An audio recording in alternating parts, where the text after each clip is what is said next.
আল্লাহ কেন আমাদের সাথে এমনটা হয়, এই প্রশ্ন আপনিও কি করে থাকেন? আল্লাহর কাছে 90% মুসলিম মানুষই এই ভুল করে থাকে। একটু কষ্ট হলেই আল্লাহকে বলি কেন এমনটা হচ্ছে। আল্লাহ নিজেই বলেছেন, তুমি কষ্টতেও পড়বে, বিপদেও পড়বে, নিজের লোকের কাছে ধোঁকাও পাবে, তোমাকে বন্দিও করা হবে, তোমার উপরে বদনামও দেওয়া হবে, তোমার জন্য খারাপ কথাও বলবে। কিন্তু আল্লাহ যেভাবে হজরত ইউসুফ আলাইসাল্লামকে ছাড়েনি, ঠিক তেমনি তিনি তোমাকেও ধরে নেবে। এই পরীক্ষাগুলো আল্লাহ নেয় বিপদে ফেলে দেওয়ার জন্য নয়, বরং তোমাকে মজবুত বানানোর জন্য, তোমার সবর, চরিত্র, নিয়ত দুনিয়াতে দেখানোর জন্য। ঠিক যেমন হজরত ইউসুফ আলাইসাল্লামকে তার ভাইরা কুয়োতে ফেলে দিয়েছিল, গোলাম বানিয়ে রেখেছিল, চরিত্র নিষ্পাপ হওয়ার পরেও বন্দী ছিল।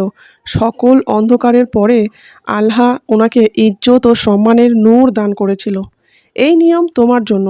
আজকে যে তোমার উপর হাসছে, কালকে সেই তোমার গুণগান গাইবে। শুধু শর্ত একটাই, তুমি আল্লাহকে প্রশ্ন করার জায়গায় সবর করো, মন খারাপ না করে নিয়ত ঠিক করে রাখো আল্লাহর উপর। কারণ আল্লাহর রহমত দেরিতে আসলেও আসে নিশ্চয়ই, কারোর হাত খালি যায় না।